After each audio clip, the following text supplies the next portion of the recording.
What's that? Playoffs? Don't talk about it. Playoffs? You kidding me? Playoffs? I just hope we can win a game.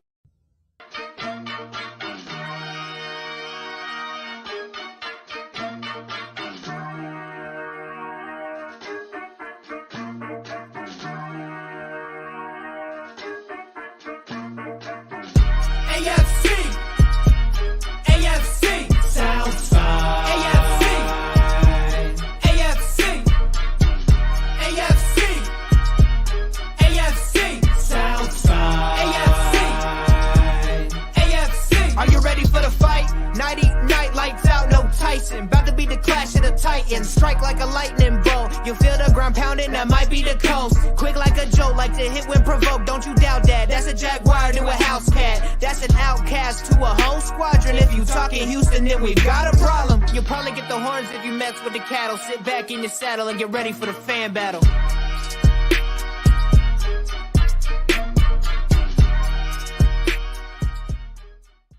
You know Jacksonville's motto: going places and eating faces. Right. Gang, gang. That's what you like to talk about. Ooh, buddy. Did you hear, Matt? Did you hear? CJ Stroud's in some trouble.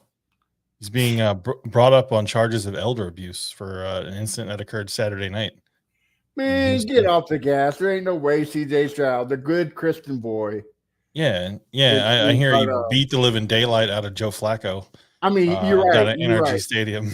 You're right. He did beat up some Charges have been filed. He beat up on Joe Flacco pretty good. Ooh, buddy. Welcome to another episode of the AFC. Oh, you forgot ammo. You forgot ammo abuse too.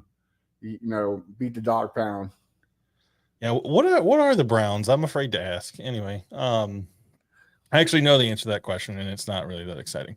Welcome to another episode of the AFC South Fan Battle podcast. My name's Josh Allen. Matt Briggs is with me. As you can see, we have a little bit of a slimmed down crew for this episode of the podcast, running a little light.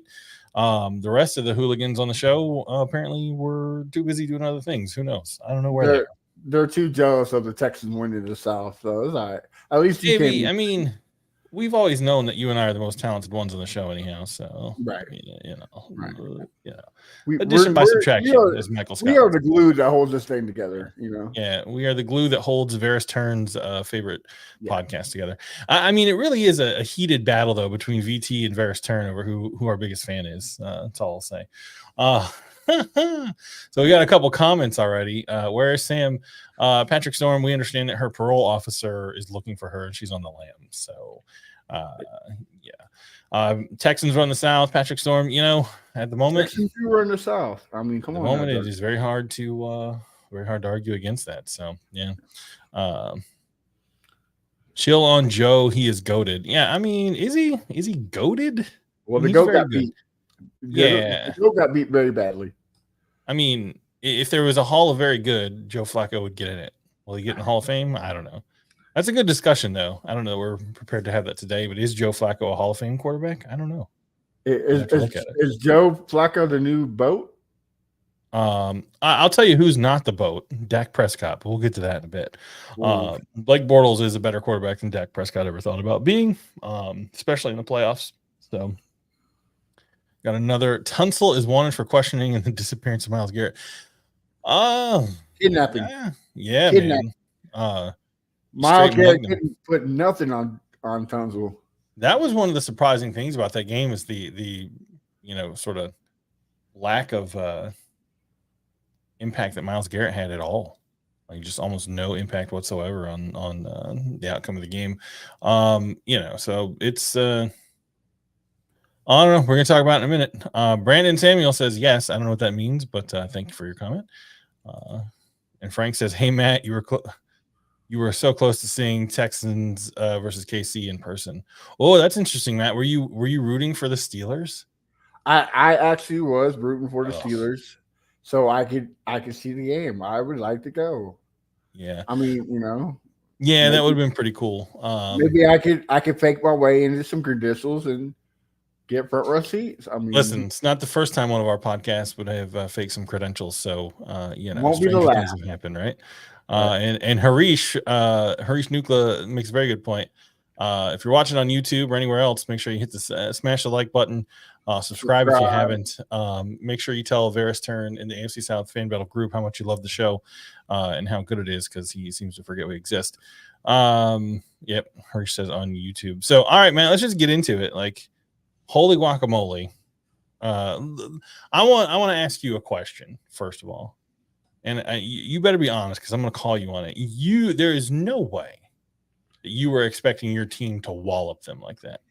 Look, going into the Browns game, I was concerned, right? I mean, you can't sit here and say that if your team's in the playoffs, you're not concerned.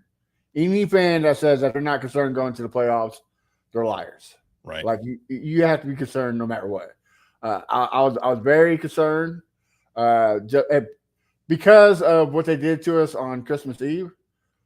Yeah, I'm not saying that you thought your team was going to lose, but you didn't expect them to blow the doors, because I mean they blew the doors off the Browns. Yeah, my prediction on this show, the AFC South Fan Battle, last week was 29-27 Texans blow off by 2 points. Did I see a 45-14 beatdown? Absolutely not. Did I love seeing it? Every second of it. Yeah. I mean, it was. I mean, come on. I know you're not a fan of the Texans, Josh, but come on, you got to say it was an exciting game.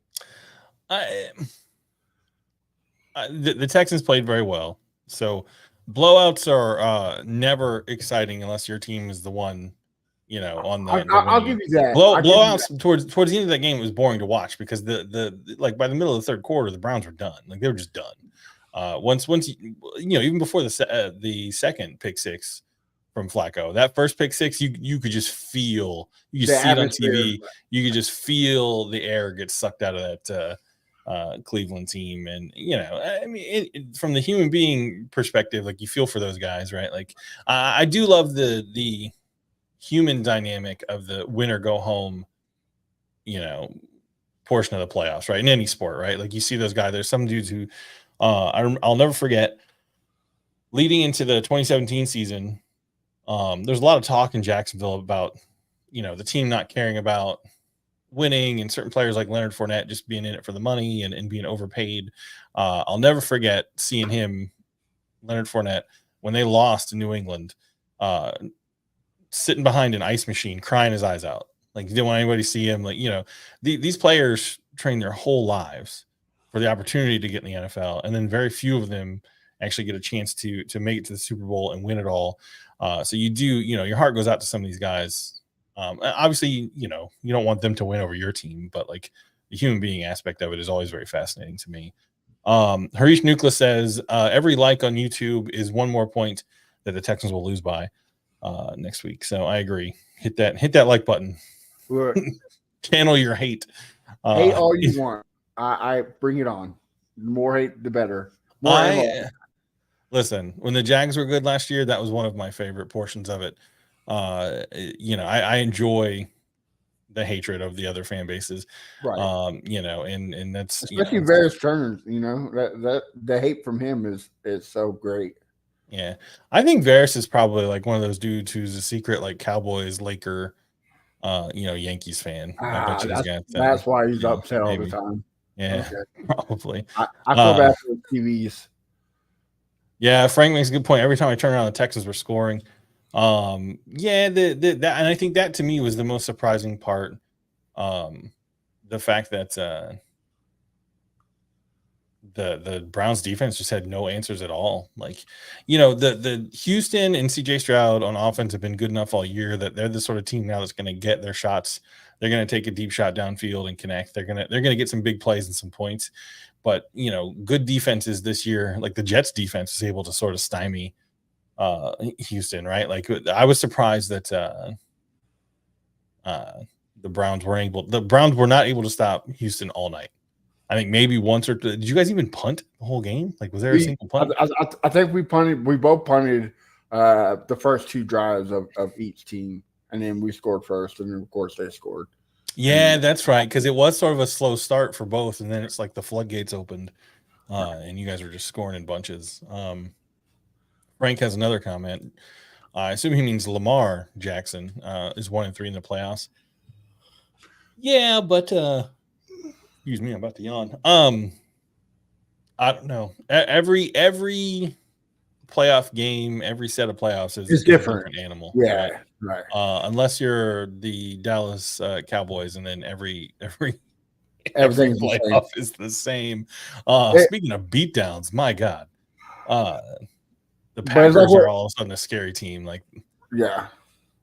Look, the generation of young quarterbacks is proven, right? Like Jordan Love and CJ Stroud both had almost perfect games. Like the QB rating was like 1. And their stats were identical. It's like 18 right. or 20 or like some weird, like right. I forget what it was. Like, it's odd. I mean, granted, I'm not taking away from anything from Jordan Love.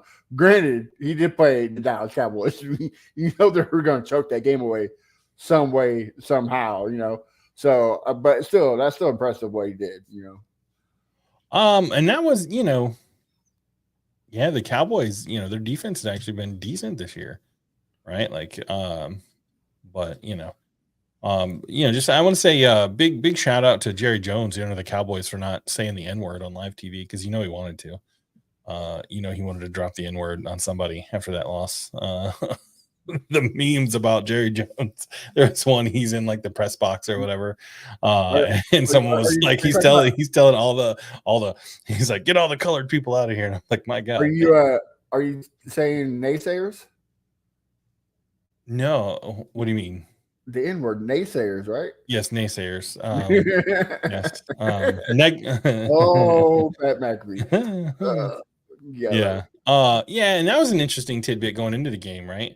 Stephen A. Smith comes on the Pat McAfee show, and what he actually said was that the game between Houston and Cleveland was a toss-up, but there was no way Houston would get past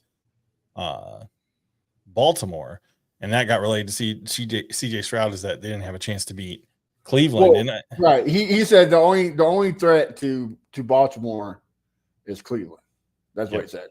And he said there's no way that Houston's going to beat Cleveland. And then CJ Stroud said, oh yeah? All right, bet. Sure enough. Yeah. Yeah, I mean, it's CJ Stroud is looking like he's everything you want in a quarterback, right? Like, it's very hard to say that he is not going to be good for a long time. I do wonder, I know I said this to you before the show and you hated it. We're just counting down the days now until somebody makes Bobby Slowick an offer that he can't refuse to be a head coach somewhere, right? And I'm not trying to take away from CJ Stroud, but the scheme fixes everything. You're right, 100%. Yeah, the scheme is part of his success, right? They have, not only is CJ Stroud insanely talented, but they have put him in a position to be even more successful than maybe a rookie would normally be, right? Right. So when Bobby Slowick gets that head coaching job, what happens to the Texans at that point, right? Like, who knows? Look, if Bobby does take a job, which I don't think he will, I hope he doesn't. But there's just another learning curve for CJ, right? I mean, that's all this coming into the NFL. That's all it's been for CJ, is a learning curve. So hopefully we groomed his next replacement, and CJ continues to stride. I mean, that's the only thing we can appreciate. Yeah, I mean, that's all you get. Elderly abuse. One of the OGs, Christopher Remington. Yeah, for someone that's supposedly not on a podcast, I keep seeing Josh Allen on this one a lot. Yeah, it's weird. It's almost like I'm on here almost every week. It's very odd. But it's almost like we have a group, Matt, that people can join.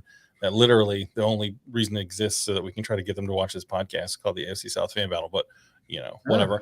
And shout out to all of the couple hundred Texans fans that joined that group this week and are too stupid to realize when they're being trolled, and fell for every dumb, like literally the dumbest troll jobs I've ever done in a Facebook group. These people were just falling for it left and right. So big shout out to all you noobs. What? I said it's crazy. Yeah, and I'm just gonna say this. The no gravy train lasts forever. right? At some point, Houston will have a down year. They're not going to be as successful as they were this year. Wait, hold on. LaDarren Powers, a guy who didn't know we had the show. He says, "I guess I'll give it a shot." What's up, man? Hey, just so we do this show every week, and we do want people to watch, and it's all sort of tongue in cheek. But if you are watching, we do appreciate it. Actually, I'll be nice for a moment since this is your first time. Couldn't fool me. I don't know what that means. I'm not trying to fool anybody, but I don't know. Jacoy, I feel like you have fallen for a couple of my troll jobs. I don't know if you fell for the ones. But can we just talk about for a minute how the Bing AI image generator app apparently thinks that Houston Texans fans are all white, all fat, and that Houston is constantly flooded?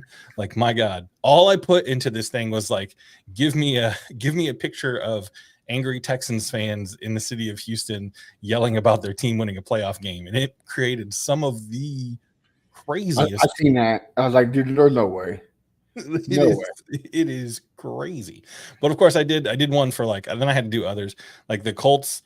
It didn't really do anything weird, but like for the Jaguars, like it had like palm trees and alligators everywhere. Like a bunch of people on bath salts. Yeah, like it was wild. So like,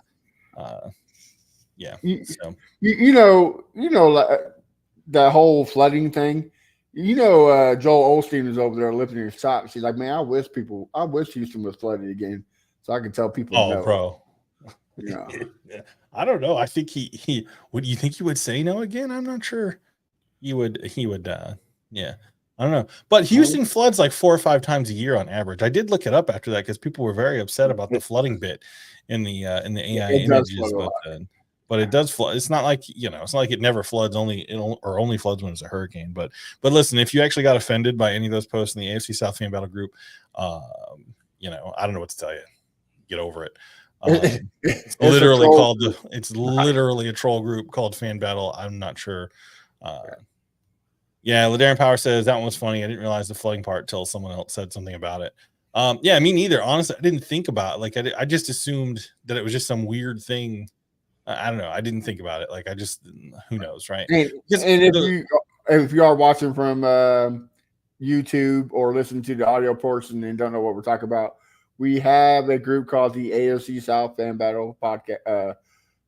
AFC South Fan Battle is a group where we just troll each other and talk crap. So if you're not a part of it, make sure you join so we can troll you too. Yeah, absolutely. And come, we need some people with brains to come troll because the last couple hundred Texans fans, they don't seem like they're very good at it. But maybe they'll get better. And there's not one good Titans troll. Well, maybe one or two, but is Bo up? Is he a Colts fan or a Titans fan? I can't remember. He's a Colts. Oh, he's a good troll. He and I teamed up a little bit Saturday night and had people. And you can't forget Michael Tessmer.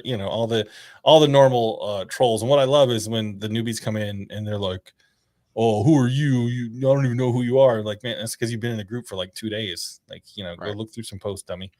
All right. So, what was the most surprising thing to you, or what do you want to talk about as far as the game goes? I guess I'm curious to know. The game in general to me was very surprising. But was there anything that stuck out to you as like something you weren't expecting to have happen in that game? So I said this on the Texas Fan Battle recap show.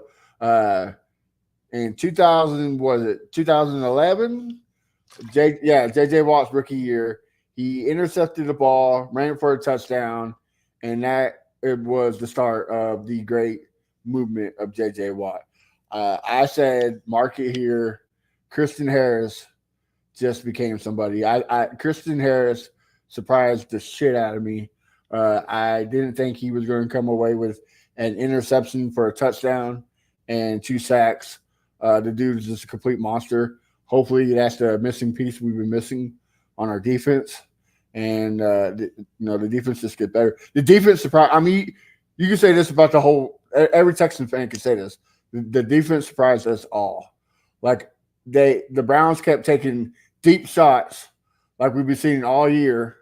I mean, Calvin Ridley's done it to us multiple times, the big plays is what scares us. And therefore the first quarter, the first half, it was happening. I was like, oh man, it's going to be a long game. And then the defense, man, they finally realized, oh, hey, this ain't working. We got to switch it up. First time ever happened during the game, and I'll take it. The defense showed up. CJ Stroud, he broke the record for in one game for most or tied it. I'm sorry, not broke it. Tied it for most throwing touchdowns by a rookie. So Saturday, if he throws one more, he's the owner of the most. Like for an entire season, or are you talking about for playoffs? For playoffs. Yeah, it's a weird record. Like, right. I'm surprised that the record's 3. I mean, yeah, that I was gonna say it seems kind of low. Like, I guess maybe rookies don't. I guess the Texans are in an unusual spot where they had, because of that Deshaun Watson trade and all the draft capital that they got, and then the brilliance of getting Will Anderson Jr. and I think D'Amico Ryans is a good coach. I think you guys have good coaching, good scheming. You guys are in a rare position compared to most teams that draft a rookie quarterback and put them in immediately to start, right? I think you're a little bit better. A little bit ahead of schedule, right? Not taking any, listen, you heathens foaming at the mouth. I'm not taking anything away from CJ Stroud or anybody, but I think if you Houston fans are being honest, all of you would say that none of you expected to win the division outright. No, absolutely not. I mean, and win a playoff game this season. If you're a Texan fan and you said, well, I ain't gonna lie, there's been a couple of them that have called it out on a podcast. I know, but if you really thought the Texans were gonna win the AFC South, you think, oh man, no way, you're smoking crack. Put down the pipe. So I was like, I literally thought we were going to be fighting for second place with maybe the most wins now, if we're lucky. Yeah, because if you looked at it going into the D'Amico Ryans hire, you could argue that the most chaos in any organization was in Houston, right? Like the Titans didn't play that well in 2022, but like they weren't terrible either. And they had a lot of injuries. I mean, a lot of their gameplay was because of injuries, right? Because the personnel wasn't there. Right. And Vrabel, Vrabel being fired is because what happens eventually with every coach and team is that the relationship sours. Even if the coach isn't terrible, the relationship sours. And I think that's what you saw there. So that he just sort of, it was just time to part ways and start new.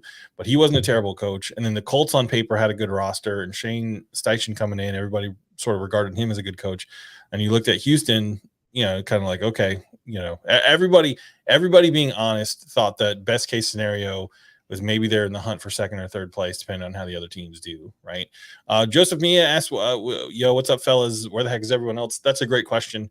Maybe people are. As soon as the team lost, they lost. So, they're down in the basement. Yeah, Josh and they came out for some snacks. Yeah, I'm in Florida. We don't have basements. So, we're just hanging out in the swamp, with the palm trees and the alligators. We don't know, man. It's towards the end of the season. People got other things going on, so it happens sometimes. And we just figured we'd bring you the two actually talented people. The two people that run the show anyway.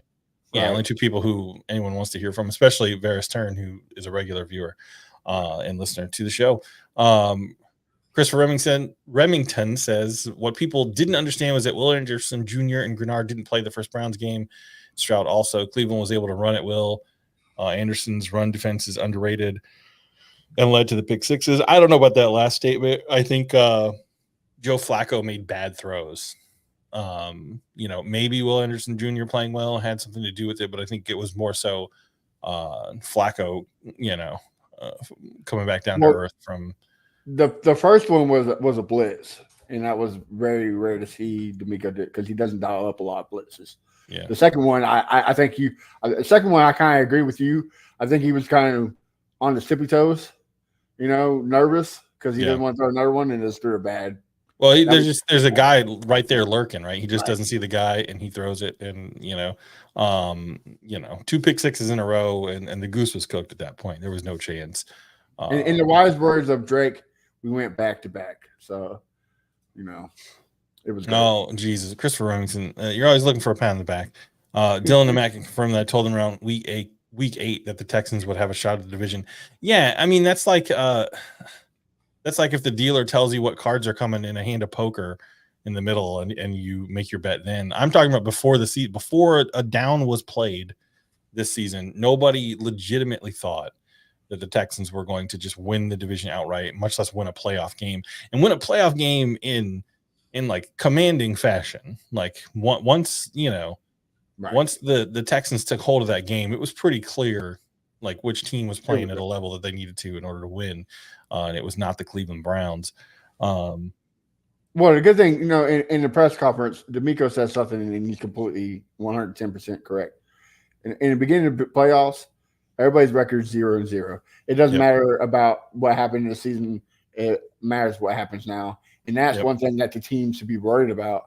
Because once a team catches fire, man, they're you said it last week, any wild card team can make a run and make it possible to the Super Bowl. Not saying the Texans calm down, everybody. Not saying Texans. No, I hear you. But I've said that many, many times. Right. Get in the tournament during the regular season. That's all that matters.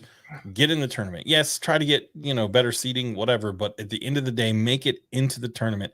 In the tournament, anything can happen, and you saw a little bit of that. I wonder, and who this is an unanswerable question, but I wonder if the Browns took the Texans a little too lightly. We got these boys wrapped up. We beat them a couple weeks ago. They're not ready for the big show. They're not ready for the lights. And that's the only thing I can hope for the Baltimore game is they have that same mindset. Yeah. See, I don't think you're going to get right. Well, I was saying watching that Cleveland Brown, that probably changed their mindset. But we still hope they got some rust or.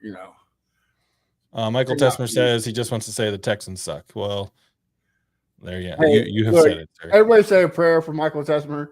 Both the Colts and the Rams are out of the playoffs, so he is having a hard time coping. So we're here for you, buddy. We got you. Well, just to throw one back at you, both your teams are still in, Matt, Kansas City and Houston. So absolutely. For people who don't know, Matt lives in the vicinity of Kansas City. So he has to deal with the screaming horde of those morons. Joseph Mia says, legit question, can we be proud of the Texans already? I'm not saying to be proud of your team. That's not what I'm saying. Like, I get it. If I was a Texans fan, I'd be proud of what the team had done so far already.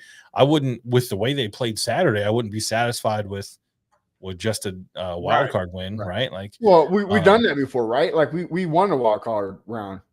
Now it's time to do something we've never done, and that's win a divisional round. Like like everyone's like, well, you never been to AFC championship, right? And that really doesn't matter to me. Because the only thing that matters to me is make it to the Super Bowl. I don't want to make it to the AFC Championship just to get knocked out. But it is time to take a step forward. Quit always losing the division round. Quit. It's a new team. It's a new tide. It's time to turn it over, and it's time to actually do something when you get there instead of coughing up. Yeah, that's an interesting question because I can tell you from both perspectives. I don't know which is worse. When the Jags were within a quarter away with a 10-point lead and they blow that lead in 2018. Bro, 2019 Texans up 24 to the Chiefs. Yeah. And I'm saying I think I do think what you're saying though, it is worse. The sting is a little worse in the AFC Championship game. Right.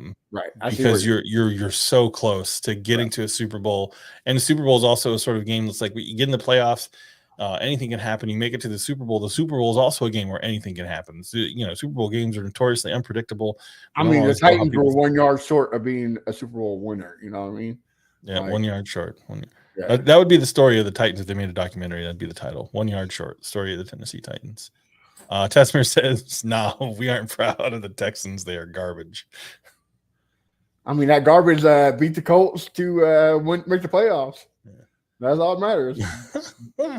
What's wild is you guys didn't beat the Colts as commandingly as you beat the Browns. That's what's wild to me. I just can't. It's just crazy. Yeah. Well, that tells you how good that Colts team is going to be. Like everybody who thinks the AFC South, besides the Titans, because we all know that the trash pandas are trash. The AFC South is going to be fun to watch in the next couple of years. The next 3 to 5 years is going to be very, very entertaining when it comes. Yeah, I mean, there's a lot of unanswered questions with the Jags and the Colts, though. Colts fans are going to hate this, but the big question with their QB is, can he stay healthy? That was his problem at Florida. And you really don't know what you got him because he went out, right? Anthony Richardson got hurt. I think Richardson. I think Richardson is good. I think he's a couple notches above Gardner Minshew, and Gardner Minshew was enough to take him on a darn near playoff run, right? Like at the very, I think that's the floor. He's a couple notches above Gardner Minshew. The dude has insane arm strength. Like he's, I was watching the Bills game today, and that second touchdown that Josh Allen threw to their tight end, whose name escapes me, but it was just like the velocity on that pass. Yeah, Dalton Kincaid. Like the pass was so hot that the dude, like, it hit him in the hands and like popped up, and he had to catch it twice. And that's the sort of arm strength that Anthony Richardson has. But Anthony Richardson is, he is injury prone. He has been his whole college career. And then obviously for the Jags is like, can the organization get out of its own stupid way? Like, the leadership and the at the top level. I'm not gonna sit and debate Trevor Lawrence. Trevor Lawrence had a bad year. Trevor Lawrence has made throws and shown potential that no quarterback for the last 15 years for the Jaguars has done. Will he do it consistently? That's the question, right? Like, can the organization lead better, and can he play better? I don't know. We'll see. But I think there's less. What's weird, we're going into this now, and there's less questions about Houston than there are about any other team in the division. And I mean, I guess we should mention the Titans. They just suck all around. But just not good. Michael Newsom says we may not be trash with Slow leading us. Look, that's the last place he's going is Tennessee. All right, he don't like mayo in his copy, so Bobby Sloak would not be going to Tennessee. Okay, if he goes anywhere, it got to be Washington. Anywhere but the AFC. Okay, that's all I want. All I want. Yeah, I don't know. That would be funny. Like, it would make me laugh. I would hate it. Che LaRocca, what's up? Says it's a new era. Some fans wanted KC. That's Watson's era. Ravens rematches Stroud's era. We'll see. Listen. I can tell you from experience with my own fan base, every season is different, right? And I'm not saying that Houston's going to be terrible, but before you start talking about eras, you better make it 2 or 3 years in a row into the playoff. For you, era. One season is not an era. One bit of data does not. One data point does not make a trend. The so potential's we'll see. there, but yes. Right, you're 110% correct. You have to wait.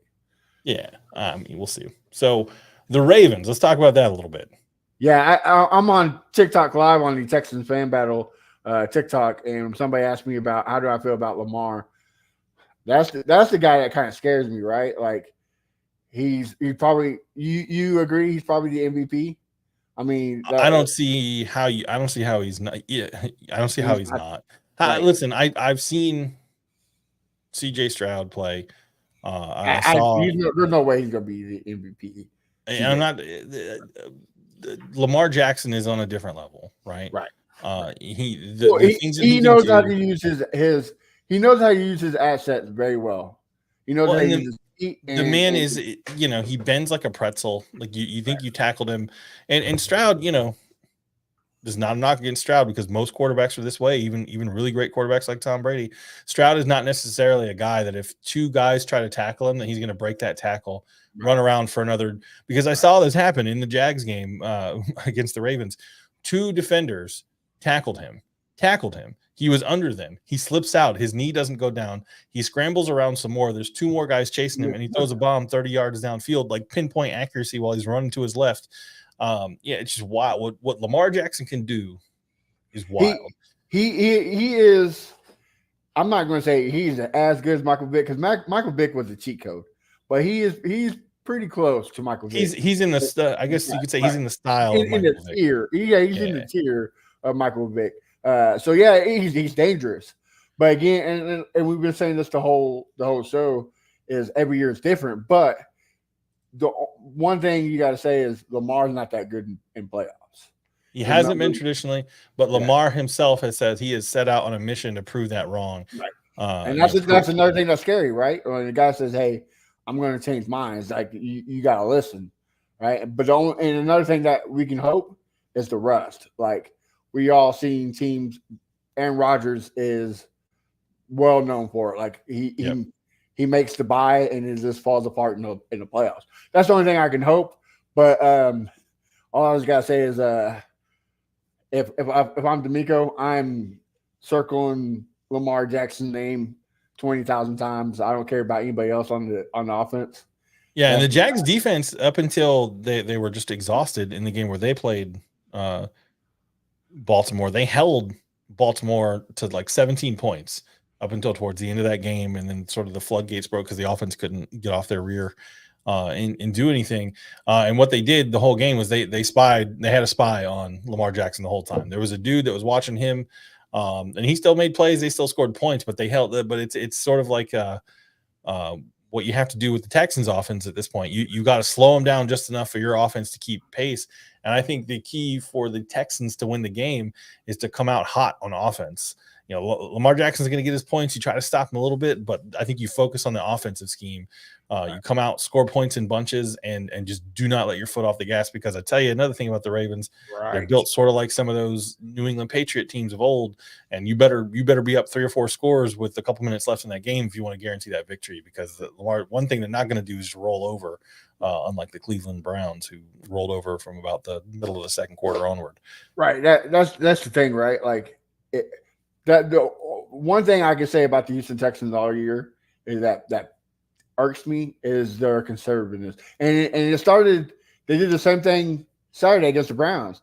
It seemed like every time they got the lead, they kind of went conservative. And then when they realized, oh, this ain't working, we need to do something else. And that's when they put their foot on their neck and just broke it. That's what we got to do Saturday. You can't take the foot off the gas. You can't get conservative. You can't you can't think, okay, we're just going to run the ball and beat the clock out of them. You can't do that you're right. You can't do that against this Ravens team. You got to play a match for match, point for point, and hopefully your defense can get 1-2 stops. Yeah, I think you can't let off the gas at all. No, you can't. No. You can't come out and play conservative. You can't come and sit on a even a 7 or 10 point lead. I don't think you can sit and think that that's a safe safe place to be in. But that goes for the Ravens too. Like you can't sit here and think we're up by 2 touchdowns. We're good to go. We're going to win this game against the Texans because look what happened against the Buccaneers. Several teams that we came back and just won. So it goes both ways. It's going to be an offensive showdown for sure. Have you looked at the betting lines for the game? It's 9.5. 9.5. I know. That seems like a lot. That seems like a lot, bro. That's another thing that worries me is Vegas is not normally wrong. You know what I mean? Yeah, this far out, it's early. They're this far out. They're probably trying to get people that I think that line is designed to make people who bet say that doesn't seem right. I think I'm going to take that bet. Right. I think as we get a couple days away from the game, that line will tighten a little bit, and we'll see what the odds makers really think. But I wonder I want to check the weather in. So far, I checked it. It's supposed to be like 50 degrees or something like that. It's not supposed to be bad. No, I mean, it's cold, but not, Yeah, no snow. So that's the only thing that I'm worried about is the snow. I mean, CJ Stroud did play in Ohio, but not saying. Well, the problem with the snow is it just makes the ball slippery, right? Like, I mean, I know that sounds silly to say, but like, it adds not just that. It also makes it harder, right? Like the ball's harder, the ground's harder, right? Right. So catching the ball or getting hit by the ball is going to hurt. 3 times more. So, all right, what's your score prediction? Oh man, Josh Allen. Let's go. I'm gonna ride with the Texans. I'm gonna say 31-24. Texans pull out the victory and see the AFC championship for the first time in franchise history. Yeah, I'm gonna give a prediction. Obviously, not a Texans fan. Okay, all right. Listen, Houston's known for a lot of things. It's the murder capital of Texas.